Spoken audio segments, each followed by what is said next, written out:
നമ്മൾ രക്ഷയെക്കുറിച്ചിട്ടാണല്ലോ സംസാരിക്കുന്നത്. അപ്പം പുതിയ ജനനം മത്തായി 3:3 രക്ഷ ദൈവത്തിൽ നമുക്കുള്ള സൗജന്യമായ ഒരു ദാനമാണെന്നും യേശു കാൽവരി കുരിശിൽ മരിച്ച് നിന്റെ പാപത്തെ മോചിപ്പിക്കാനാണ് യേശു ക്രിസ്തു മരിച്ചതെന്നും നീ വിശ്വസിച്ചാൽ പാപം ക്യാൻസൽ ആകുമെന്നും നിന്റെ പാപം മുഴുവനും കർത്താവ് ക്യാൻസൽ ചെയ്ത് നിന്നെ കുറ്റവിമുക്തനാക്കും എന്നും ആണ് നമ്മൾ പഠിച്ചു വന്നത്. എല്ലാ പാവങ്ങളും യേശു ചുമന്ന് കഴിഞ്ഞു. ഇനി നമ്മൾക്ക് പാവമില്ല. നമ്മുടെ പാവം അഥവാലുണ്ടായാൽ തന്നെ യേശുവിൻ്റെ രക്തത്താൽ നമ്മൾ ആ പാവങ്ങളെ കഴുകപ്പെട്ടാൽ ആ പാവങ്ങൾ മുഴുവനും കഴുകപ്പെട്ട് ദൈവരാജ്യത്തിലും വിശുദ്ധ ജീവിതത്തിലേക്ക് നമ്മൾ വരുവാൻ കഴിയും. അസാധ്യമൊന്നുമല്ല, തീർച്ചയായിട്ടും അത് കഴിയും. അങ്ങനെ കഴിഞ്ഞില്ലെങ്കിൽ നമ്മൾ ആരും ദൈവത്തിൻ്റെ പക്കലേക്ക് ആർക്കും വരാൻ പറ്റില്ല. അപ്പം നമ്മൾ യേശുവിനെ കുറിച്ച് പറയാൻ പോയി. യേശുവിൻ്റെ കാലത്തിൽ എന്തിനു വേണ്ടിയിട്ടാണ് യേശു ദൈവമായിരുന്നിട്ട് അവൻ ഭൂമിയിലേക്ക് ഇറങ്ങി വന്നതെന്ന് കേട്ടാൽ, യേശുവിൻ്റെ കാലത്ത് യഹൂദർ ലോകത്തിൽ പരിപൂർണമായി ദൈവത്തിൽ നിന്ന് അവർ അകന്നു പോയിരുന്നു. അപ്പം ദൈവവുമായിട്ടുള്ള നേരിട്ടുള്ള എല്ലാ ഇടപാടുകളിൽ നിന്നും അവർ അകന്നു പോയിരുന്നു. കാരണം പാപം ചെയ്യുമ്പോൾ ദൈവവുമായിട്ട് ഇടപെടാൻ കഴിയത്തില്ല. അപ്പം പരിപൂർണമായിട്ട് ദൈവത്തിൽ നിന്നും അകന്നു പോയ കാരണം കൊണ്ട് ആ സാഹചര്യത്തെ മാറ്റുവാൻ മറ്റൊന്നിനും കഴിയാതിരുന്നു. ആയതിനാലാണ് ദൈവം ഒരു അമാനുഷികമായ ഒരു മധ്യസ്ഥന്മാരിൽ കൂടെ, പ്രവാചകന്മാരിൽ കൂടെ ദൈവം പലപ്പോഴും പറഞ്ഞിരുന്നു, തൻ്റെ പുത്രനെ അയക്കും, ഒരു രക്ഷകനെ അയക്കും, ഒരു രക്ഷകനെ അയക്കും, ഒരു രക്ഷകനെ അയക്കുമെന്ന്.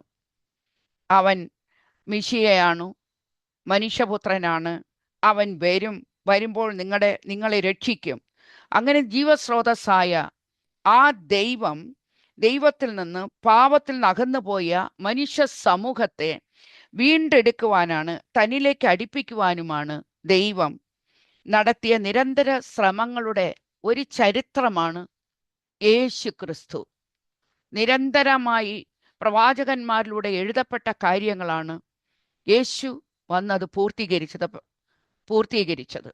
ഇപ്പം യേശു ജീവിച്ചിരുന്ന കാലത്തും യേശു രോഗശാന്തിയും ഭൂതോച്ചാടനങ്ങളും പ്രബോധനങ്ങളൊക്കെ നടക്കുകയും അത്ഭുതങ്ങളും അടയാളങ്ങളും മരിച്ചവനെ ജീവിപ്പിക്കുകയും ഒത്തിരി നമ്മൾ വചനത്തിൽ കൂടെ നമ്മൾ വായിച്ചിട്ടുള്ളത്. ഇതൊക്കെ നമുക്ക് എല്ലാവർക്കും അറിയുന്ന കാര്യം തന്നെയാണ്. അപ്പം ഈ സമയത്ത് തന്നെ യേശു വ്യക്തമാക്കി പറഞ്ഞിരുന്നു, യുഗാന്തത്തെക്കുറിച്ച് പറഞ്ഞിരുന്നു. അപ്പൊ യുഗാന്തത്തെക്കുറിച്ചുള്ള മുന്നറിയിപ്പും ഉപദേശങ്ങളും ഒക്കെ ദൈവം പറഞ്ഞിരുന്നു. അവൻ്റെ പീഡാനുഭവത്തിലൂടെയും അവൻ്റെ ഉദാനത്തിലൂടെയും. ഇതൊരു ചരിത്രമായ കാര്യമാണ്. ചരിത്രത്തെ രണ്ടായി തിരിച്ചവൻ കർത്താവായ യേശുവാണ്. ബിഫോർ ക്രൈസ്റ്റ് എന്നും ആഫ്റ്റർ ക്രൈസ്റ്റ് എന്നും ചരിത്രത്തെ രണ്ടായി. ഇത് ഒരു കാൽപിരിത ഒരു കഥയല്ല, ഇതൊരു ചരിത്രമാണ്. അവൻ വന്നതും അവൻ ജനിച്ചതും അവൻ ഈ ഭൂമിയിലേക്ക് വന്നതും ഇവൻ വരുവാൻ 500-600 അല്ലെങ്കിൽ 1000 വർഷങ്ങൾക്ക് മുൻപ് തന്നെ. ഇപ്പം ജെറിമിയയും യെശയ്യായും എല്ലാം എടുത്ത് വായിച്ച് 600, 450, 540 വർഷങ്ങൾക്ക് മുൻപ് പല കാലയളവിലായിട്ട് ഓരോരോ പ്രവാചകന്മാരോട് ദൈവം പറഞ്ഞുകൊണ്ടിരുന്നു, രക്ഷിപ്പാൻ വേണ്ടി ഭൂമിയിൽ നിന്ന് ജനങ്ങളെ രക്ഷിപ്പാൻ ഒരു രക്ഷകൻ വരുമെന്ന്. അവൻ ആ പറഞ്ഞ പ്രകാരം വരികയും ഈ ഭൂമിയിലെ ജനങ്ങളെ രക്ഷിപ്പാൻ വേണ്ടിയിട്ട് കർത്താവായ യേശു കാൽവരി കുരിശിൽ രക്തം ചിന്തി അവൻ ഇവിടെ അത്ഭുതങ്ങളും അടയാളങ്ങളും ചെയ്ത് അവൻ ജീവിച്ചിരുന്നു. അപ്പം ഇതൊക്കെ നമുക്ക് അറിയാമെങ്കിൽ മത്തായി 28:18 പറയുകയാണ്, യേശു അവരെ സമീപിച്ച് അരുൾ ചെയ്തു, സ്വർഗത്തിലും ഭൂമിയിലുമുള്ള സകല അധികാരവും എനിക്ക് നൽകപ്പെട്ടിരിക്കുന്നു. സ്വർഗത്തിലും ഭൂമിയിലുമുള്ള എല്ലാ അധികാരവും യേശു ക്രിസ്തുവിന് നൽകപ്പെട്ടിരിക്കുന്നു. അതുകൊണ്ട് നിങ്ങൾ പോയി പിതാവും പുത്രനും പരിശുദ്ധാത്മാവുമായ ത്രിയേക ദൈവന്റെ നാമത്തിൽ എല്ലാവർക്കും ജ്ഞാനസ്നാനം കൊടുക്കുക എന്ന്. ഇതാണ് ജനങ്ങളെ ശിക്ഷപ്പെടുത്താൻ വേണ്ടി.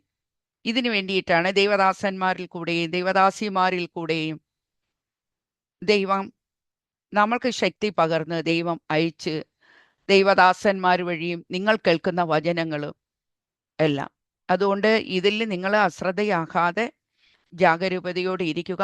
നമ്മളിപ്പോൾ പറയാൻ പോകുന്ന വചനം നിങ്ങളുടെ അടുത്ത് ബൈബിൾ ഉണ്ടെങ്കിൽ എടുക്കുക. യെശയ്യാ 42 അധ്യായത്തിൽ 1 മുതൽ 4 വരെയുള്ള വചനങ്ങൾ ഞാനിതപ്പോൾ പഠിക്കാൻ പോകുവാണ്. ആ 1 മുതൽ 4 വരെയുള്ള വചനങ്ങൾ നിങ്ങളും വായിക്കുക, എൻ്റെ കൂടെ നിങ്ങളും വായിക്കുക.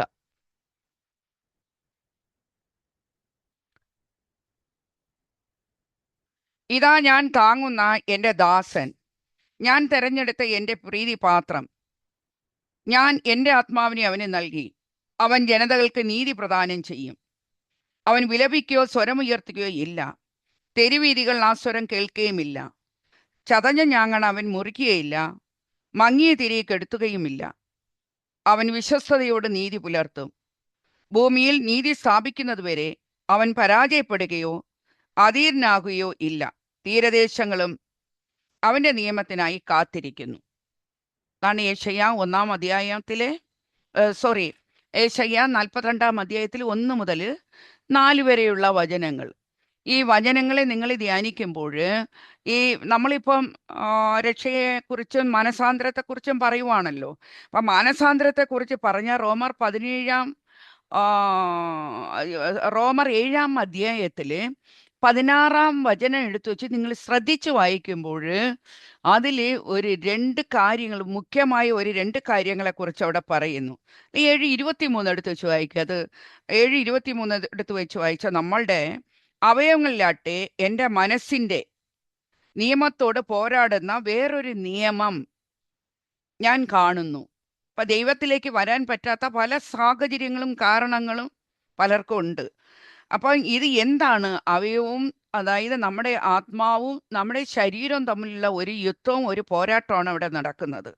അപ്പം എൻ്റെ അവയവങ്ങളിലാകട്ടെ എൻ്റെ മനസ്സിൻ്റെ നിയമത്തോട് പോരാടുന്ന വേറൊരു നിയമം ഞാൻ കാണുന്നു. അത് എൻ്റെ അവയവങ്ങളിലുള്ള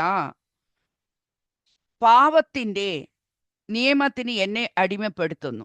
നമ്മുടെ അവയവങ്ങളിൽ, നമ്മുടെ ശരീരത്തിലുള്ള പാപത്തിൻ്റെ നിയമത്തിനെ നമ്മെ അടിമപ്പെടുത്തിക്കൊണ്ടിരിക്കുവാണ്. നമ്മൾക്ക് പെട്ടെന്നൊന്നും ദൈവത്തിലേക്ക് വരാൻ വേണ്ടി കഴിയാതിരിക്കുന്ന ഒരു കാരണവും അത് തന്നെയാണ്. ഇപ്പോൾ നമ്മൾ നിത്യജീവനെക്കുറിച്ചാണ് നമ്മൾ മുഖ്യമായി പഠിക്കുന്നത്. യേശു അവൻ്റെ പ്രസംഗ സമയത്തിലും അവൻ്റെ സുവിശേഷത്തിന് ആദ്യമായി പറഞ്ഞത് മാനസാന്തരപ്പെടുവിൻ, ദൈവരാജ്യം സമീപിച്ചിരിക്കുന്നു. ഭയങ്കര മുഖ്യമായ ഒരു സുവിശേഷത്തിൽ ഏറ്റവും മുഖ്യമായ ഒരു കാര്യമാണ് മാനസാന്തരവും ദൈവരാജ്യവും എന്ന് പറയുന്നത്. ആ സബ്ജക്റ്റിനെ കുറിച്ച് നമ്മൾ പഠിക്കുമ്പോൾ നമ്മൾ കുറച്ച് ശ്രദ്ധയോടെ ഇരുന്ന് കഴിഞ്ഞാലോ, നമ്മൾ വചനങ്ങളെ കുറച്ച് നോട്ട് ചെയ്താലോ പിന്നെ നമ്മൾക്കത് പ്രയോജനകരമായിട്ട് മാറും. അപ്പം 2 നമ്മുടെ പാവത്തിൻ്റെ നിയമം ഒന്നുണ്ട്.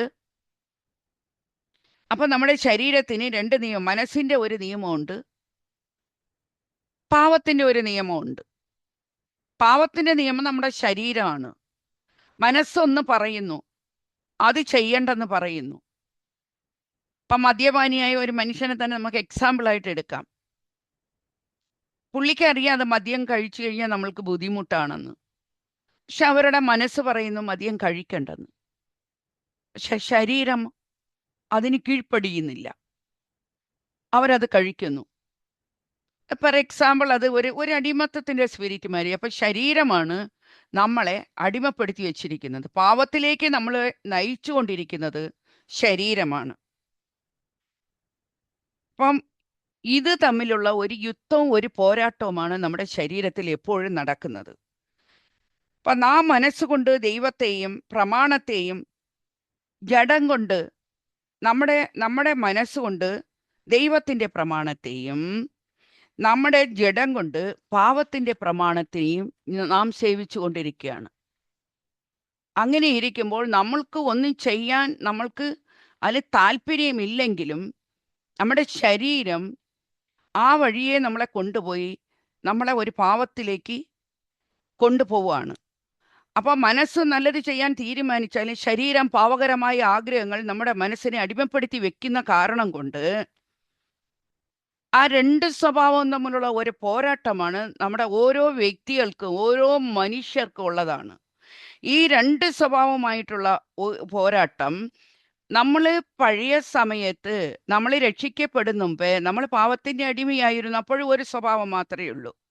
നമ്മൾ രക്ഷിക്കപ്പെടുമ്പോൾ നമ്മൾ ക്രിസ്തുവിലേക്ക് വന്നതുകൊണ്ട്, നമ്മളൊരു വിശുദ്ധ ജീവിതം നയിക്കാനുള്ളത് കൊണ്ട് അവിടെ നമ്മൾ എന്ത് ചെയ്യുന്നു? ഒരു പുതിയ സൃഷ്ടിയായി നമ്മൾ മാറുന്നു.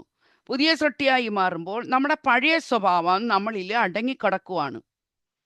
അപ്പോഴേ നമ്മൾ പുതിയ സൃഷ്ടിയായി നമ്മൾ വിശുദ്ധ ജീവിതം നയിക്കാൻ പോകുമ്പോഴും പഴയ പാവങ്ങൾ നമ്മൾക്ക് അപ്പോഴപ്പോഴായിട്ട് മുകളിലേക്ക് വന്ന് നമ്മളെ അടിമപ്പെടുത്തിക്കൊണ്ടിരിക്കും. അപ്പം ഈ പാവത്തിനെ നമ്മൾ ജയിക്കുമ്പോഴാണ് ദൈവരാജ്യത്തിൻ്റെ അകത്ത് കയറാൻ പറ്റുന്നത്. ഇതിനെ നമ്മൾ ജയിക്കുക. ഇതൊരു യുദ്ധം മാതിരിയാണ്. അപ്പം ഇതിനെ നമ്മൾ ജയിക്കണം. ഈ രണ്ട് യുദ്ധങ്ങളിലും ആരാണോ അതിനെ ഓവർകം ചെയ്യുന്നത്, ജയിക്കുന്നത്, അവൻ നിത്യരാജ്യത്തിൻ്റെ അവകാശിയായി, ദൈവരാജ്യത്തിൻ്റെ അവകാശിയായി മാറും. അപ്പം നിങ്ങൾക്കത് മനസ്സിലായല്ലോ. അപ്പം എന്തുകൊണ്ടാണ് ദൈവം ഭക്തരായി ഇരുന്നാലും ദൈവത്തിനെ നമ്മൾ സേവിച്ചാലും നമ്മൾക്ക് ആ ദൈവിക ലൈനിലേക്ക് നമ്മൾ കയറി വരുമ്പോഴായിരിക്കും പെട്ടെന്ന് നമ്മൾ വീണ്ടും നമ്മൾ താഴോട്ട് പോകുന്നത്. പിന്നെ നമ്മൾ അതിനെ കുറച്ചൊക്കെ നമ്മൾ കൺട്രോൾ ചെയ്ത് അതിനെ പിന്നെ പാവക്ഷമ ചോദിച്ച് ഒക്കെ വരുമ്പോൾ കുറച്ച് ലേറ്റ് ആവും. കാരണം നമ്മുടെ ശരീരം നമ്മളെ താഴോട്ട് ഇളുക്കുന്നു. നമ്മൾ ചെയ്യാൻ പാടില്ല എന്നുള്ള കാര്യത്തിനെ നമ്മുടെ ശരീരത്തിൻ്റെ പാവം, പഴയ പാവം നമ്മളെ അതിനെ ചെയ്യാൻ വേണ്ടി വെക്കുന്നു. അപ്പം ഇതിനു വേണ്ടിയിട്ടാണ് മാനസാന്തരം ഓരോ ദിവസവും നമ്മൾക്ക് ആവശ്യമായിരിക്കുന്നത്. ഓരോ ദിവസവും നമ്മളെ ശോധന ചെയ്യേണ്ടതായിട്ടുണ്ട്. ശോധന ചെയ്തിട്ട് നമ്മൾ കിടക്കുന്ന മുമ്പ് തന്നെ നമ്മുടെ പാവങ്ങൾ, അത് സങ്കീർത്തനക്കാരൻ പറയുവാണ്, നമ്മൾ പിന്നെ പടുക്കയിൽ കിടക്കാൻ പോകുമ്പോൾ തന്നെ നമ്മുടെ കിടക്കയിൽ വെച്ച് നമ്മളെ കുറിച്ച് ഓർക്കണം. ഇന്ന് എന്തൊക്കെയാണ്, രാവിലെ എന്തൊക്കെ ചെയ്തു, ആരെയെങ്കിലും എന്തെങ്കിലും കുറ്റപ്പെടുത്തിയിട്ടുണ്ടോ, നമ്മൾ ദൈവത്തിൽ നകന്നു പോയോ, ശോധന ചെയ്ത് അതിനെ പാവമോചനവും പാവമന്നിപ്പൊക്കും യേശുവിൻ്റെ രക്തം കൊണ്ട് അതിനെ കഴുകി നമ്മൾ വിശുദ്ധീകരിച്ചിട്ട് കടന്ന് ഉറങ്ങുന്നത് ഏറ്റവും നല്ലതായിരിക്കും. അപ്പം നമ്മൾ യെശയ്യാ 42:1-4 വരെയുള്ള വചനങ്ങളല്ലേ പഠിച്ചത്. അപ്പം അതിൽ ചതയ്ക്കപ്പെട്ടവരും വേദനപ്പെട്ടവരെയും അവൻ്റെ നീതിയാൽ സുഖമാക്കുകയും അവരെ മുറിവുകൾ വെച്ച് കെട്ടുകയും ചെയ്യും യേശു. അപ്പോൾ രോഗപ്പെട്ടവർ, വേദനപ്പെട്ടവരെയോ യേശു ഒരിക്കലും വിട്ടുകളയില്ല. അവരെ സുഖമാക്കുകയും രക്ഷിക്കുകയും ചെയ്യും. അവനറിയാം. കാരണം അവൻ മനുഷ്യനായിട്ട് വന്നതുകൊണ്ട് അവന് മനുഷ്യ സഹജമായ ബലഹീനതകൾ മനുഷ്യർക്ക് എന്തൊക്കെയുണ്ടെന്ന് യേശുവിനെ അറിയാം. അതുകൊണ്ട് യേശു നമ്മളെ കൈവിടുകയില്ല. ചതയ്ക്കപ്പെട്ടവരെയും ഒടുക്കപ്പെട്ടവരെയും വേദനപ്പെട്ടവരെയും വിളിക്കാനും അവരെ രക്ഷിക്കാനും, പാവത്തിലിരിക്കുന്ന നീതിമാന്മാർക്ക് വേണ്ടി അല്ല യേശു വന്നത്, പാവികൾക്ക് വേണ്ടിയിട്ടാണ് വന്നതെന്ന് പറയുന്നു. അവൻ്റെ രക്തത്താൽ നമ്മുടെ സകല പാവങ്ങളും കഴുകപ്പെടുകയും ചെയ്യും. അപ്പോൾ യേശുവിൻ്റെ ദൈവിക ജോലിയെ ദൈവദാസന്മാർ ഈ ഭൂമിയിലേക്ക് കൊണ്ടുവരുന്നതാണ്. അതായത് യേശുവിൻ്റെ ദൈവരാജ്യത്തിന് വേണ്ടിയിട്ട് ഇവർ പ്രസംഗിക്കുമ്പോഴും അവസാനത്തെ, അതായത് സെക്കൻഡ് കമ്മിങ്ങിന്, രണ്ടാമത്തെ വരിക, ദൈവത്തിൻ്റെ വരിക തയ്യാറാക്കുന്ന ഈ സാഹചര്യം ഇപ്പോഴത്തെ ലാസ്റ്റ് ടൈമാണല്ലോ. അപ്പം ഈ അവസാനത്തെ ജോലി ദൈവരാജ്യം പ്രസംഗിച്ച് സുവിശേഷം എല്ലാ ജനങ്ങളിലേക്കും എത്തിക്കുകയും അവരെ യേശുവിലേക്ക് കൊണ്ടുവരികയും ചെയ്യുന്നതാണ് ഇപ്പോഴത്തെ ജോലി. അപ്പം യേശു മങ്ങിപ്പോകുകയോ തകർക്കപ്പെടുകയോ ഒന്നും ചെയ്യത്തില്ല. അപ്പം മറ്റുള്ളവരെ നമ്മൾ വെളിച്ചത്തിലേക്ക് നയിക്കണം. അത് നമ്മൾക്ക് ദൈവം തന്ന ജോലിയാണ്. സുവിശേഷകരിലൂടെ നിങ്ങൾ കേൾക്കുന്ന, ഇപ്പം എന്നിൽ കൂടെ കേൾക്കുന്ന അനേകം സുവിശേഷരിൽ, അനേകം ദൈവദാസന്മാരിൽ കൂടെ, ദൈവദാസികൾ കൂടെ കാലാകാലം കൊണ്ട് ദൈവം ഓരോരുത്തരെയും വെളിപ്പെടുത്തിക്കൊണ്ടിരിക്കുകയാണ്. ദൈവരാജ്യത്തിലേക്ക് ഓരോരുത്തർ വരുവാൻ വേണ്ടിയിട്ട് കാലാകാലം കൊണ്ട് അത് നടന്നുകൊണ്ടിരിക്കുന്ന ഒരു പ്രോസസ്സിംഗ് ആണ്. അപ്പം ഭൂമിയിൽ യേശുവിൻ്റെ വിശുദ്ധ ജീവിതം നമ്മളത് മനസ്സിലാക്കണം. അത് അങ്ങേയറ്റം കഷ്ടപ്പാട് നിറഞ്ഞതായിരുന്നു. ഭൂമിയിൽ യേശുവിൻ്റെ വിശുദ്ധ ജീവിതം ഒത്തിരി കഷ്ടപ്പാടുകൾ നിറഞ്ഞതായിരുന്നു. അവൻ്റെ നിരവധി അത്ഭുതങ്ങൾ, മരിച്ചവരിൽ നിന്നുള്ള അവൻ്റെ ഉയർപ്പ്, യേശുവിൻ്റെ ജീവിതം ആദ്യം നമ്മൾ നോക്കണം. അവൻ്റെ സ്വർഗാരോപണം, അവൻ്റെ പരിശുദ്ധാത്മാവിൻ്റെ ആ ഒഴുക്ക്, ആത്മാവിൻ്റെ ഒഴുക്ക്, യേശു അസാധാരണമായ ദാനങ്ങളിലൂടെ അവൻ്റെ അപ്പോസ്തലന്മാർക്കും ദൈവദാസർക്കും അവൻ അനന്തമായ ജ്ഞാനവും അവൻ്റെ അഭിഷേകവും ഒക്കെ പകർന്നുകൊണ്ടിട്ടാണ് ദൈവത്തിൻ്റെ മക്കളെ ദൈവ ശുശ്രൂഷയിലേക്ക് കടന്നു വരുന്നതും യേശുവിൻ്റെ സുവിശേഷത്തിലൂടെ മനുഷ്യരെ ജ്ഞാനികളും വിശുദ്ധരും ദൈവത്തിൻ്റെ ആത്മാവിനെ പകർന്നുകൊണ്ട് നടത്തുവാൻ വേണ്ടിയിട്ടാണ് ഈ സുവിശേഷം നിങ്ങളോട് ഓരോ ദൈവദാസരും അറിയിക്കുന്നത്. അപ്പം യേശു ഈ എഫീഷ്യൻസ് സഭയിൽ എഴുതപ്പെട്ടിരിക്കുന്നു. എഫീഷ്യൻസ് 2-ാം അധ്യായത്തിൽ 17-ാം വചനം തന്നെ ഇങ്ങനെ എഴുതപ്പെട്ടിരിക്കുന്നു. അവർ വിദൂരസ്ഥരായിരുന്നു, നിങ്ങളോട് ആയിരുന്നു, ഞങ്ങളീ അവൻ സമാധാനം. വിദൂരസ്ഥരോടും സമീപസ്ഥരോടും സമാധാനം സ്ഥാപിക്കാനാണ് ക്രിസ്തു വന്നത്. നമ്മുടെ രക്ഷകനായ യേശു എല്ലാ എതിർപ്പുകളെയും അവൻ തരണം ചെയ്തു. ഭൂമിയിൽ ന്യായവിധിയും സത്യവും നട്ടുപിടിപ്പിക്കും. ആ ഭൂമിയിൽ അവൻ എന്തിനാണ് ന്യായവിധി കൊടുത്ത് അവൻ നീതി സ്ഥാപിക്കും. നീതി സ്ഥാപിക്കുന്നത് വരെ അവൻ്റെ കാര്യങ്ങളെല്ലാം അത് സുഗമമായി പോകും. ആർക്കും അതിനെ തടസ്സപ്പെടുത്തുവാനും ഒന്നിനും കഴിയില്ല. ജനങ്ങൾ കർത്താവായ യേശുവിൽ ആശ്രയിക്കുകയും എല്ലാ മതക്കാരും തന്നെ കർത്താവായ യേശുവിൽ ആശ്രയിക്കുകയും അവൻ്റെ ഭരണത്തിനും വേണ്ടി അവൻ്റെ വേലയിൽ അവൻ്റെ ഭരണം വരുന്നത് വരെ അവൻ്റെ വേലയിൽ നമ്മൾ ക്ഷീണിച്ചു പോകുകയോ തകർന്നു പോകുകയോ തളർന്നു പോകുകയോ ചെയ്യാതെ അവൻ്റെ വേലയെ നമ്മൾ തുടർന്നു കൊണ്ടേയിരിക്കണം. ഇപ്പൊ യേശുവിൻ്റെ രാജ്യം എന്ന് പറഞ്ഞാൽ നമ്മളിത് കണ്ണിൽ കാണപ്പെടാത്ത രാജ്യമാണല്ലോ, അത് ആത്മീയ രാജ്യമാണല്ലോ, ആത്മീയ രാജ്യമാണ്. അവൻ സംശയങ്ങളും ഇപ്പം മനുഷ്യർക്ക് സംശയങ്ങളൊക്കെ ഉണ്ടാവുമല്ലോ, സംശയങ്ങളുണ്ട്, ഭയമുണ്ട്, പീഡിപ്പിക്കപ്പെടുന്നു മനുഷ്യര്. അപ്പൊ ദൈവത്തിന്റെ വചനം എന്താണ് പറയുന്നത്? ആ 42-ാം അധ്യായത്തിൽ 1 മുതൽ 4 വരെയുള്ള വചനങ്ങൾ നിങ്ങൾ ശ്രദ്ധിച്ച് വായിച്ചാൽ എന്ന് മനസ്സിലാകും. അവൻ ചണനൂല് പോലെ പുതിയതായി കത്തിച്ച വിളക്കിന്റെ ആ തിരി അവൻ അണച്ചു കളയില്ല. അത് എന്ത് പറയുന്നെന്ന് കേട്ടാൽ, അവൻ അണയാൻ വേണ്ടി തയ്യാറായിരിക്കുന്ന ജനങ്ങളോട് കൂടെ കൂടുതൽ ജോലിയോ കഷ്ടപ്പാടുകളോ അവൻ ചുമത്താതെ തൻ്റെ സുവിശേഷത്തിന്റെ കൃപയുടെ ശക്തിയാൽ യേശു മനുഷ്യരുടെ മനസ്സിൽ തത്വങ്ങൾ സ്ഥാപിച്ചുകൊണ്ട് അവരെ ജ്ഞാനികളും നീതിമാന്മാരും ആക്കുകയാണ്. നമ്മുടെ ഓരോരുത്തരുടെ നമ്മുടെ വിളിയും തെരഞ്ഞെടുപ്പും ഉറപ്പാക്കണമെങ്കിൽ നാം ആദ്യം വിശ്വസിക്കേണ്ടത് യേശുവിനെ നമ്മൾ വിശ്വസിക്കണം. അവൻ്റെ വചനങ്ങൾ നമ്മൾ കേൾക്കണം.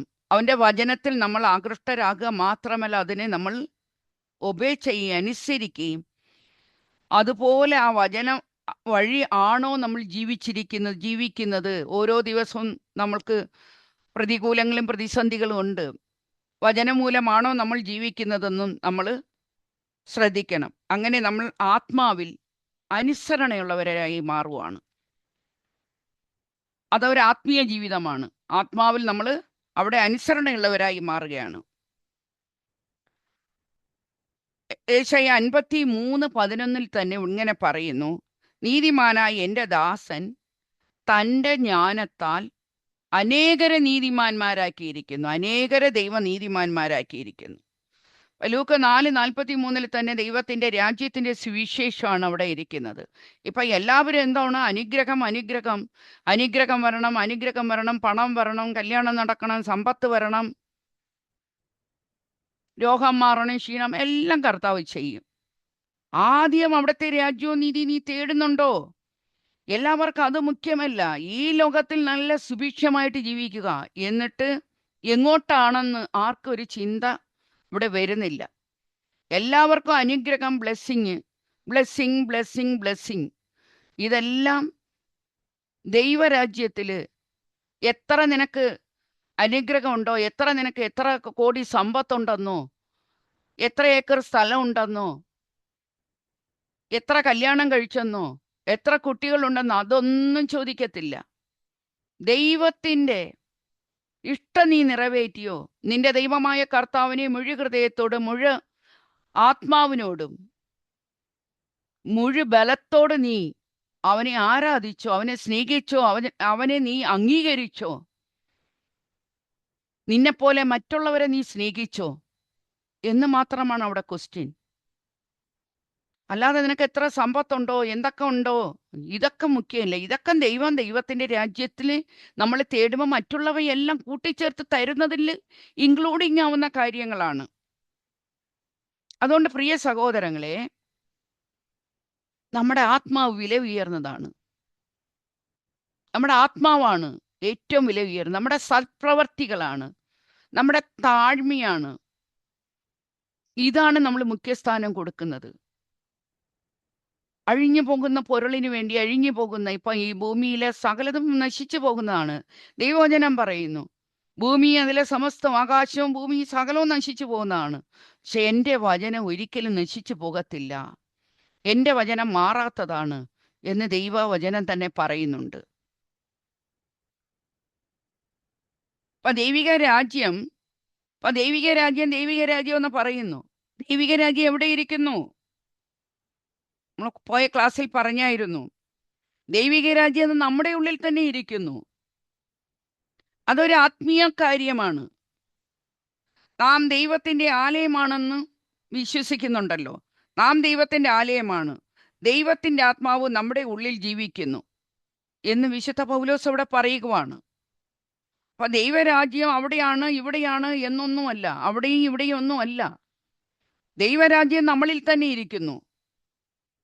അത് പൂർണ്ണമായ വിശ്വാസം, ആത്മവിശ്വാസം, പൂർണ്ണമായ വിശ്വാസം നമ്മൾക്ക് വരുമ്പോഴാണ് നാം ദൈവരാജ്യത്തിൽ പ്രവേശിക്കുന്നത്. 1000 പേരെ എടുത്തു കഴിഞ്ഞാൽ ഇതിൽ 1, 2, 3, 5 പേരൊക്കെ മാത്രമേ ദൈവരാജ്യത്തിന്റെ കാര്യങ്ങൾ. കാരണം ഇതൊരു കട്ടിയുള്ള ക്ലാസ്സാണ്. യേശു ക്രിസ്തു അന്ന് മാനസാന്തരപ്പെടും ദൈവരാജ്യം സമീപിച്ചിരിക്കുന്നെന്ന് പറഞ്ഞ് പ്രസംഗിച്ചപ്പോൾ എല്ലാവർക്കും അത് അംഗീകരിക്കാൻ പറ്റിയില്ല. ഇത് പെട്ടെന്നൊന്നും ദഹിക്കാൻ പറ്റാത്ത ഒരു സബ്ജക്റ്റാണ്. പക്ഷെ ദൈവരാജ്യം എന്ന് പറഞ്ഞ ക്രിസ്ത്യാനി ആണെങ്കിൽ ഈ ദൈവരാജ്യത്തിന്റെ അകത്ത് വരേണ്ടതല്ലേ? അപ്പൊ അവർക്ക് നമ്മൾ ആ കാര്യം അണ്ടർസ്റ്റാൻഡ് ചെയ്ത് കൊടുക്കുമ്പോൾ അത് പഠിച്ചാൽ തന്നെ നമുക്ക് ദൈവരാജ്യത്തിന്റെ അകത്ത് വരാൻ പറ്റുള്ളൂ. നമ്മൾ ഈ ചർച്ചിൽ പോകുന്നത് കൊണ്ടോ നമ്മൾ ആരാധന ചെയ്യുന്നത് കൊണ്ടോ അതെല്ലാം നല്ല കാര്യങ്ങളാണ്. പക്ഷെ നമ്മളെ മാറ്റുന്നുണ്ടോ? നമ്മുടെ സ്വഭാവത്തിന് മാറ്റം ഉണ്ടോ? നമ്മുടെ സ്വഭാവങ്ങൾക്ക് മാറ്റം ഉണ്ടാവണം. ഓരോ ദിവസവും മാറ്റം ഉണ്ടാവണം. പഴയ സ്വഭാവം ഇരിക്കുന്നു, അതെല്ലാം നമ്മൾ ചെക്ക് ചെയ്യണം. അപ്പൊ നമ്മുടെ ജീവിതത്തിൽ ദൈവരാജ്യം ക്രിസ്തുവിന്റെ നിയന്ത്രണവും ഭരണത്തിനെയാണ് പറയുന്നത്. അതൊരു ചർച്ചോ സഭയോ ഒന്നുമല്ല ദൈവരാജ്യം എന്ന് പറയുന്നത്. ദൈവരാജ്യം അതൊരു അത്ഭുതമായ ഒരു കാര്യമാണ്. അത് എന്തുകൊണ്ട് ഇതിനെക്കുറിച്ചൊക്കെ പറയണമെങ്കിൽ ദൈവത്തിന്റെ ഈ ആത്മാവ് എന്താണെന്ന് ആദ്യം മനസ്സിലാക്കണം. നമ്മുടെ ആത്മാവിന് ഇത്രയ്ക്ക് വില കൊടുക്കാനുള്ള കാരണം അത് ദൈവമാണ് നമുക്ക് ജീവനെ നൽകിയത്. നമ്മുടെ ആത്മാവ് തന്നത് ദൈവമാണ്. അപ്പം ഇത് നല്ല രീതിയിൽ ജീവിച്ച് ദൈവത്തിന്റെ രാജ്യത്തിൽ പോകണം. ശത്രുവിന്റെ കരത്തിൽ ചെന്ന് പെടാൻ പാടില്ല. അതുകൊണ്ട് ദൈവം തൻ്റെ പുത്രനായ യേശുവിനെ തന്നെ അയച്ച് അവൻ മരണത്തോളം തന്നെ താഴ്ത്തി അവന്റെ രക്തത്താൽ ഈ ലോകത്തിലെ മനുഷ്യരെ വീണ്ടെടുക്കാനുള്ള കാരണമേ അത് തന്നെയാണ്.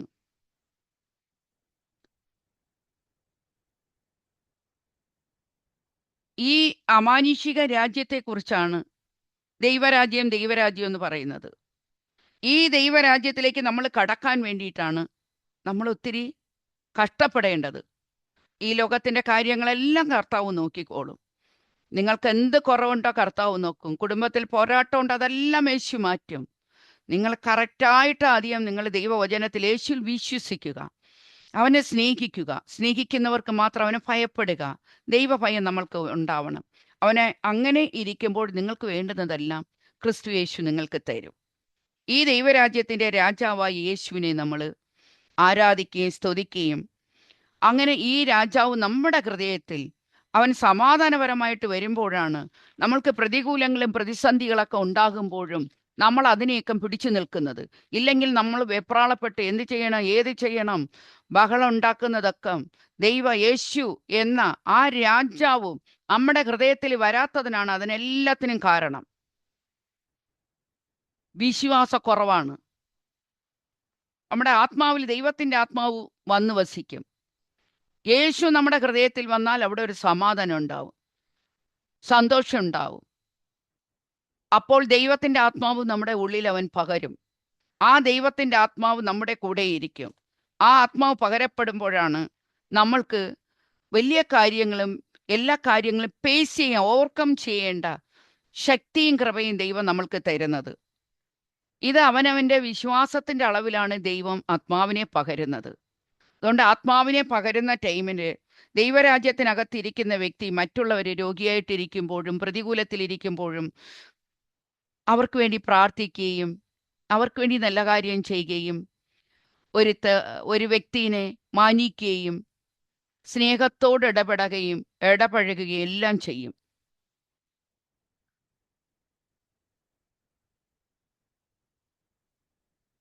അതല്ലാതെ നിങ്ങൾ ഒരു പ്രശ്നം വരുമ്പോൾ തന്നെ ബഹളം ഉണ്ടാക്കുകയും സമാധാനക്കേടുണ്ടാക്കുകയും എല്ലാം ചെയ്യുകയാണെങ്കിൽ ദൈവരാജ്യം, അതായത് ക്രിസ്തു രാജാവ് നമ്മുടെ ഉള്ളിൽ വന്നിട്ടില്ല. യേശു നമ്മുടെ ഉള്ളിൽ വരുമ്പോൾ നമ്മൾക്കൊരു ദൈവിക സമാധാനം ഉണ്ടാവും. യേശു നമ്മുടെ ഉള്ളിൽ വരുമ്പോൾ പരിശുദ്ധാത്മാവ് വരുവാണ്. അങ്ങനെ നമ്മൾ ദൈവത്തിൻ്റെ പ്രിയപ്പെട്ട മക്കളായിട്ട് നമുക്ക് മാറാം.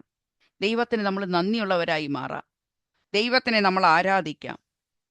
ദൈവത്തിനെ ആരാധിച്ച് ദൈവത്തിന് എല്ലാ മഹത്വവും നമ്മൾ കൊടുക്കാം. ദൈവരാജ്യം നമ്മുടെ ഉള്ളിൽ തന്നെ ഇരിക്കുന്നു. ദൈവരാജ്യം എന്ന് പറഞ്ഞാൽ നമ്മുടെ ഉള്ളിൽ തന്നെ ഇരിക്കുന്നു. അത് ഭക്ഷണവും പാനീയവും ഒന്നുമല്ല, അത് സമാധാനമാണ്. ദൈവരാജ്യം എന്ന് പറഞ്ഞാൽ നീതിയും സമാധാനവുമാണ്. ഇപ്പം മനസ്സിലായിട്ടുണ്ടെന്ന് തോന്നുന്നു. നീതി സമാധാനമാണ് ദൈവരാജ്യം. അത് നമ്മൾക്ക് കണ്ണിൽ കാണാൻ പറ്റില്ല, അത് ദൃശ്യമായ രാജ്യമല്ല. ദൈവരാജ്യത്തിൽ രാജാവുണ്ട്, യേശു ഉണ്ട്. ദൈവരാജ്യത്തിന്റെ രാജാവ് യേശുവാണ്. അവൻ ഭൂമിയിലുള്ള സകല രാജാക്കന്മാരുടെയും അധിപതിയാണ് യേശു. അതാദ്യം മനസ്സിലാക്കണം. നമ്മുടെ ദൈവം ആരാണെന്ന് മനസ്സിലാക്കണം. ഭരണകർത്താക്കളുടെ എല്ലാ ഭരണകർത്താക്കളുടെക്കാളും ഏറ്റവും അവൻ ഉന്നതിയിൽ വസിക്കുന്ന ദൈവമാണ്. അവൻ എല്ലാവരെക്കാളും വലിയ രാജാവാണ്. ആ രാജാവായ ദൈവം നമ്മുടെ ഉള്ളിലിരിക്കുമ്പോൾ, നമ്മുടെ ഹൃദയത്തിലിരിക്കുമ്പോൾ, നമ്മൾക്ക് എന്തെങ്കിലും പ്രതികൂലം നമ്മൾക്ക് വന്നാലും അവനിൽ നമ്മൾ സമാധാനത്തോടെ ഇരിക്കുമ്പോൾ എല്ലാ കാര്യങ്ങളും അതാത് കൃത്യ ടൈമുകളിൽ ദൈവം അത് ചെയ്യുന്നതാണ്. നമ്മൾ വെപ്രാളപ്പെട്ടിട്ട് ഒരു മുഴുവൻ കൂട്ടുവാനോ കുറയ്ക്കുവാനോ കഴിയില്ലെന്നാണല്ലോ ദൈവവചനം പറയുന്നത്. അപ്പം ന്യായവിധി വരുമ്പോൾ, ന്യായവിധിയുടെ ദിവസം വരുമ്പോൾ അവൻ്റെ രാജ്യത്തിൽ ജീവിക്കുന്നവർ, അവൻ്റെ രാജ്യത്തിൻ്റെ റൂൾ അനുസരിച്ച് ജീവിക്കുന്നവർക്ക് മാത്രമേ അന്ത്യമായിട്ടുള്ള ഒരു രക്ഷയുള്ളൂ. അവൻ്റെ രാജ്യത്തിൻ്റെ റൂൾ അനുസരിച്ച് ജീവിച്ചില്ലെങ്കിൽ അന്ത്യരക്ഷയ്ക്ക് അവരുണ്ടാകത്തില്ല. അതുകൊണ്ടാണ് ഇത്രയും മുഖ്യമായി ഈ ദൈവരാജ്യത്തിനെ കുറിച്ച് യേശു തന്നെ പറഞ്ഞു ഇന്ന് ദൈവദാസരും നമ്മളോട് പറഞ്ഞുകൊണ്ടിരിക്കുന്നത്. അപ്പം ദൈവരാജ്യത്തിൽ എങ്ങനെ പ്രവേശിക്കാം, അതിനാണ് നമ്മൾക്ക് മാനസാന്തരം വളരെ അത്യാവശ്യമായിരിക്കുന്നത്. അപ്പം ദൈവദാസരുടെ വചനം മൂലമോ അവരുടെ പ്രാർത്ഥന മൂലമോ നമ്മൾ മാനസാന്തരപ്പെട്ട് നമ്മുടെ സ്വന്തം പാവങ്ങൾ നമ്മൾ ഓർത്ത് അതിനെ പശ്ചാത്തപിക്കുന്നത് മൂലമോ അങ്ങനെയൊക്കെയാണ് ദൈവരാജ്യം നമ്മുടെ ഉള്ളിലേക്ക് വരുന്നത്. പശ്ചാത്താപമാണ് എല്ലാത്തിൻ്റെയും ബേസിക് ആയിട്ടുള്ള കാര്യം. ഇപ്പോൾ പുതിയ ജനനം എന്ന് പറഞ്ഞില്ലേ, രക്ഷ എന്ന് പറയുന്നത്, രക്ഷയെക്കുറിച്ച് നിങ്ങൾക്ക് ഞാൻ നന്നായിട്ട് അന്ന് ക്ലാസ് എടുത്തിരുന്നു. നിങ്ങൾക്ക് മനസ്സിലായിട്ടുണ്ടെന്ന് ഞാൻ വിശ്വസിക്കുന്നു. അത് സൗജന്യ ദാനമാണ്. ഇപ്പോൾ നമ്മൾ മാനസാന്തരത്തിനെ കുറിച്ചും ദൈവരാജ്യത്തിനെ കുറിച്ചുമാണ് നമ്മൾ പറഞ്ഞുകൊണ്ടിരിക്കുന്നത്. ദൈവം ഒരു രാജാവാണ്, അവന് ഒരു രാജ്യമുണ്ട്. ആ രാജ്യമാണ് ദൈവരാജ്യം. അപ്പം അത് ഒരു ഭൂമിശാസ്ത്രപരമായ ഒരു പ്രദേശമോ ഒരു മേഖലയോ ഒന്നുമല്ല അവിടെ പറയുന്നത്. അപ്പം രാജാവിൻ്റെ പ്രവർത്തനം അദ്ദേഹത്തിൻ്റെ ദൈവത്തിൻ്റെ പരമ അധികാരത്തെയാണ് അവിടെ പറയുന്നത്. ദൈവത്തിൻ്റെ പരമ അധികാരമുണ്ട്. ആ പരമ അധികാരത്തിന് കീഴിൽ ദൈവത്തിൻ്റെ രാജ്യത്തിൽ നമ്മളൊക്കെ വന്നാൽ മാത്രമേ വരുമ്പോൾ അവൻ്റെ രാജ്യത്തിൽ നമ്മൾ സമാധാനത്തോടെയും സന്തോഷത്തോടെയും ജീവിക്കാൻ പറ്റും. അത് നമ്മൾ യെശയ്യായെ എടുത്തു വെച്ച് പഠിക്കുമ്പോൾ യേശു വരുന്ന കാലത്തിൽ, യേശുവിൻ്റെ ഭരണകാലത്തിൽ എന്തൊക്കെ ഉണ്ടെന്നും പറഞ്ഞ് അവിടെ ഉണ്ട്. യേശുവിൻ്റെ കാലത്തിൽ ലോകത്തിൽ ദൈവത്തിൽ നിന്നും പൂർണ്ണമായി അകന്നുപോയ എല്ലാ ആത്മാക്കളും യേശുവിലേക്ക് വരേണ്ടതായിട്ടുണ്ട്. പ്രിയ സഹോദരങ്ങളെ, നിങ്ങൾ മനസ്സിലാക്കുന്നു. നമ്മൾ വിശുദ്ധ ജീവിതം നയിക്കണം. ക്രിസ്ത്യാനി ആയിരിക്കുന്നത് മുഖ്യമല്ല, ക്രിസ്തുവിനെ അനുഗമിക്കുന്നതാണ് ക്രിസ്ത്യാനി എന്ന് പറയുന്നത്. ക്രിസ്തുവിൻ്റെ രാജ്യത്തിൻ്റെ സിസ്റ്റങ്ങളെ മനസ്സിലാക്കുന്നതാണ്. ക്രിസ്തുവിന്റെ രാജ്യത്തിന്റെ സിസ്റ്റങ്ങളെ മനസ്സിലാക്കി ക്രിസ്തുവിനോട് കൂടെ കഴിയുമ്പോഴാണ് നമ്മൾ ദൈവരാജ്യത്തിൻ്റെ അകത്ത് വരുന്നതും പിതാവായ ദൈവം സന്തോഷപ്പെടുന്നത്. എൻ്റെ മക്കളെ ഞാൻ സൃഷ്ടിച്ചു, എന്നാൽ അവരെന്നെ സ്നേഹിക്കുകയും എന്നെ ബഹുമാനിക്കുകയും എനിക്ക് എല്ലാവിധ ആദരവ് കൊടുക്കുകയും ചെയ്യുന്നെന്ന് രാജാവായ ദൈവം നമ്മളെ എന്തുമാത്രം സ്നേഹിക്കും. ഒരാത്മാവ് ഭയങ്കര വില ഉയർന്നതാണെന്ന് പല പ്രാവശ്യവും പല ക്ലാസ്സുകളിൽ ഞാൻ പറഞ്ഞിട്ടുണ്ട്. ആത്മാവ് ഭയങ്കര വില ഉയർന്നതാണ്. കാരണം ഈ ആത്മാവ്, ഈ ജീവൻ നൽകിയത് കർത്താവായ യേശുവാണ്. അതുകൊണ്ടിട്ടാണ് മാനസാന്തരപ്പെടുക, സ്വർഗരാജ്യം സമീപിച്ചിരിക്കുന്നു. മനുഷ്യനെന്ന് പറയുന്നത് അവർ വില ഉയർന്നവരാണ്. അവർ സാധാപ്പെട്ടവരല്ല. ഈ ഭൂമിയുടെ മറ്റെന്തിനേക്കാളും വില ഉയർന്നവനാണ് ഓരോ വ്യക്തികളും. അത് നമ്മൾ മനസ്സിലാക്കി, നമ്മളെ സൃഷ്ടിച്ച ദൈവം ആരാണെന്ന് നമ്മൾ മനസ്സിലാക്കി അവൻ്റെ രാജ്യത്തിൻ്റെ അകത്ത് വന്ന് വിശുദ്ധ ജീവിതം നയിക്കുമ്പോൾ ദൈവം നമുക്ക് സമീപസ്ഥനായിരിക്കും. ദൈവം നമ്മൾക്ക് സമീപസ്ഥനായിരിക്കുമ്പോൾ നമ്മൾക്ക് പ്രതികൂലമായി എന്തു വന്നാലും നമ്മൾ അതിനെ വലിയ കാര്യമായിട്ട് എടുക്കത്തില്ല. കാരണം ജോലിയില്ലെങ്കിലോ, കുടുംബത്തിലെ പ്രതികൂലങ്ങളുണ്ടെങ്കിലോ, സാമ്പത്തിക തകർച്ചയുണ്ടെങ്കിലോ, രോഗമുണ്ടെങ്കിലോ, ബലഹീനതയുണ്ടെങ്കിലോ, എല്ലാത്തിനും പരിഹാരി യേശു. അവനെല്ലാം ചെയ്യുവാൻ അധികാരമുണ്ട്. അവൻ ചെയ്യും. എത്രയോ നന്മകൾ അവൻ ചെയ്യും. അവൻ നന്മ ചെയ്യുന്ന കർത്താവാണ്. അതുകൊണ്ട് അതിനെക്കുറിച്ച് നമ്മൾ വിഷമിക്കുകയോ ആകുലപ്പെടേണ്ട ഒരു കാര്യമല്ല. പ്രിയരെ, നിങ്ങൾക്ക് ദൈവരാജ്യത്തെക്കുറിച്ചും മാനസാന്തരത്തെക്കുറിച്ചും രക്ഷയെക്കുറിച്ചും ഈ 3 ക്ലാസ്സുകളും നിങ്ങൾക്ക് നല്ല രീതിയിൽ മനസ്സിലായിട്ടുണ്ടെന്ന് ഞാൻ വിശ്വസിക്കുന്നു. എങ്കിലും നിങ്ങൾ ഈ ക്ലാസ് വീഡിയോയിൽ ഞാൻ ഇടുമ്പോൾ നിങ്ങൾ മറ്റുള്ളവർക്ക് ഷെയർ ചെയ്യുക. അറിയാതെ ഭയത്തിലും വേദനയിലും കണ്ണുനീരിലും ഇരിക്കുന്ന അനേക മക്കളുണ്ട്.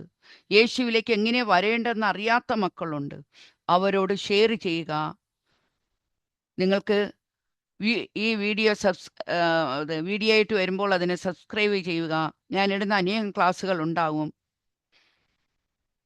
അതിനെയൊക്കെ നിങ്ങൾ നോക്കുക, വീണ്ടും വീണ്ടും നോക്കുക, കാര്യങ്ങൾ നല്ല മനസ്സിലാക്കുക, വിശുദ്ധ ജീവിതം നയിക്കുക, മറ്റുള്ളവർക്ക് നന്മയായി മാറുക. നമ്മളെ കാരണം ആർക്കും ഒരു ബുദ്ധിമുട്ടോ വിഷമമോ ഉണ്ടാവരുത്. എല്ലാവരോടും കരുണയോടെ ഇരിക്കുക, സമാധാനപരമായി ഇരിക്കുക, സന്തോഷത്തോടെ ഇരിക്കുക. അവിടുത്തെ നീതിമാനായ ദൈവം നമ്മളെ നീതിമാന്മാരാക്കാനാണ്. വിശ്വാസത്തിൽ ഉറച്ചു നിൽക്കുക, പതറിപ്പോവരുത്. കർത്താവ് കൂടെയിരിക്കും. പതർച്ചകളൊന്നും ഉണ്ടാവരുത്. കർത്താവ് നിങ്ങളെ അനുഗ്രഹിക്കും, മാനിക്കും. നിങ്ങളുടെ ദുഃഖത്തെ സന്തോഷമാക്കി അവൻ മാറ്റും. ഇന്ന് കാണുന്ന ജീവിതമല്ല, നല്ലൊരു ജീവിതത്തിലേക്ക് ദൈവം നമ്മളെ കൊണ്ടുവരും. നമ്മുടെ ഈ സഹനങ്ങളും കണ്ണുനീരും വേദനകളെല്ലാം യേശു മാറ്റിത്തരും. നിങ്ങളുടെ കണ്ണുനീരിനെ യേശു തുടയ്ക്കും. അവൻ നല്ല ദൈവമാണ്. അവൻ കർത്താവായ യേശു നമ്മുടെ സ്വന്തം ദൈവമാണ്. നമ്മളെ സൃഷ്ടിച്ചവനാണ്. അവൻ്റെ ആത്മാവ്, അവൻ്റെ ജീവനാണ് നമ്മുടെ ഉള്ളിലിരിക്കുക. അവൻ നമ്മളെ കൈവിടുമോ? ഒരിക്കലും കൈവിടില്ല. നമ്മുടെ ഏത് പ്രതികൂലത്തിലും ഏത് പ്രതിസന്ധിയിലും യേശു നമ്മൾക്ക് തുണയായിരിക്കും. അവനെ വിളിച്ചപേക്ഷിക്കുക. ഇപ്പോൾ ഒരാൾ പ്രാർത്ഥിച്ച ഉടൻ നമ്മൾക്ക് അത് മതിയെന്നും പറഞ്ഞിട്ട് നിങ്ങൾ അതിനെ തൃപ്തിപ്പെട്ടിരിക്കരുത്. നിങ്ങൾ അങ്ങനെ തൃപ്തിപ്പെടാൻ പാടില്ല. നമ്മുടെ കുടുംബത്തിന് വേണ്ടി നമ്മൾ തന്നെ നിൽക്കണം. ശത്രുവിനെ നമ്മുടെ ഭവനത്തിലേക്ക് കയറുവാൻ അനുവദിക്കരുത്. ഒരു ചെറിയ ഓട്ടയുണ്ടെങ്കിൽ അവൻ കയറുമെന്ന് ഞാൻ പറഞ്ഞിട്ടുണ്ട്. പിശാചിന് നമ്മൾ ഒരിക്കലും സ്ഥലം കൊടുക്കരുത്. അവൻ അടിച്ച് പുറത്താക്കണം.